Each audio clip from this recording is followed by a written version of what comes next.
जय हिंद दोस्तों।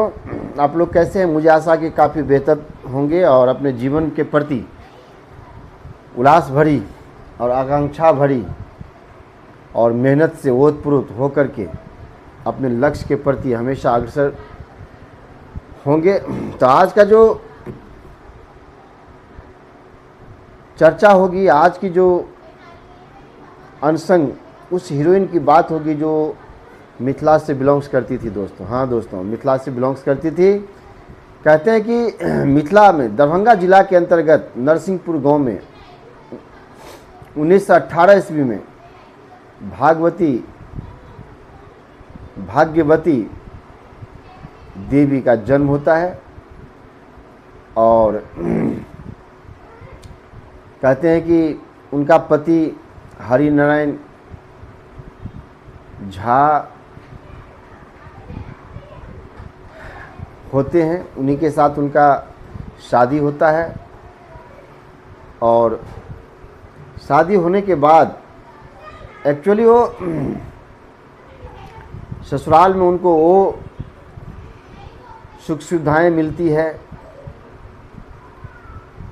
और अपने माँ बाप का भी दुलारी बेटी रहती है, लेकिन बचपन से ही समझदार, कम बोलने वाली, लेकिन इंट्रोवर्ट होने के कारण भी अंदर से काफ़ी समझदार और देश के प्रति काफ़ी हमेशा अग्रसर रहती थी कि भारतीय की स्वतंत्रता आंदोलन कैसे चल रहा है, अंग्रेज़ों ने हमारे देश में क्या क्या कर रहा है, इस बात को भली भांति समझती थी, जानती थी। तो होता क्या है कि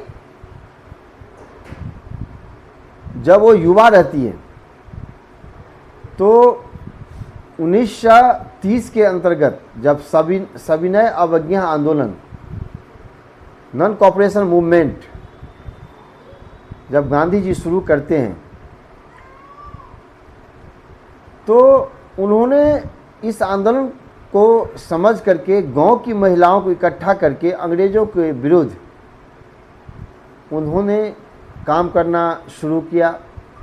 गांव-गांव जा कर के महिलाओं को इकट्ठा करके अंग्रेज़ों के खिलाफ नारे लगवाना, उनको भारत में अंग्रेज़ों का शासन व्यवस्था कैसे स्थापित हुआ, लोगों ने कैसे अंग्रेज़ों को साथ दिया, ये चीज़ गाँव को महिलाओं को वो बताती थी, जिसके कारण वो गाँव में धीरे धीरे प्रसिद्ध होने लगी। कहते हैं कि नमक आंदोलन जब गांधी जी शुरुआत किए, उसके बाद भारत छोड़ो आंदोलन जब शुरुआत हुआ तो उसने ज़बरदस्त तरीके से मिथिलांचल की धरती पर अंग्रेज़ों के विरुद्ध आवाज़ उठाई है। वहाँ के जो अंग्रेज़ अधिकारी थे दोस्तों, वो भाग्यवती देवी को पकड़ लेती है और दरभंगा के जेल में डाल देती है।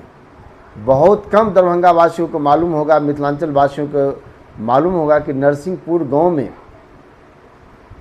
भाग्यवती देवी का, जिनका जन्म हुआ था और जिन्होंने गांधी जी के आंदोलन में भाग लेकर के स्वतंत्रता आंदोलन में एक प्रमुख भूमिका मिथिलांचल के धरती से निभाई, दरभंगा की धरती से निभाई, और उनको जेल में ठूस दिया जाता है।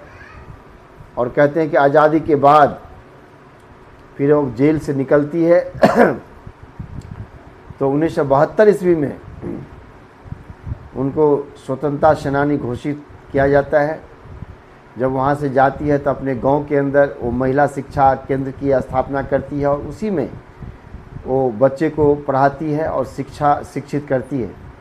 मेरा कहने का मतलब ये है कि जब वो स्वतंत्रता सेनानी थी, अगर उसको वो चाहती तो पॉलिटिकल कैरियर यानी राजनीतिक क्षेत्र में भी अपना योगदान दे सकती थी, लेकिन उन्होंने ऐसा नहीं किया। उन्होंने एक शांति देवी के रूप में अपने गांव में शिक्षा केंद्र स्थापित करके और गांव के बच्चों को, वहां के आसपास इलाके गरीब और गुरुओं को उन्होंने शिक्षा देना प्रारंभ किया। और कहते हैं कि 1989 ईस्वी में उनका मृत्यु हो जाता है और सदा सदा के लिए एक स्वतंत्रता सेनानी इस दुनिया से चली जाती है। हाँ दोस्तों, तो क्या आपको मालूम था कि दरभंगा के धरती से यानी मिथिलांचल के धरती से एक भाग्यवती देवी, जिन्होंने नमक आंदोलन में, भारत छोड़ो आंदोलन में अंग्रेज़ों को छक्का छुड़ाने का काम किया। तो कहते हैं दोस्तों, औरत शांति से भी समुद्र की वेग उत्पन्न कर सकती है।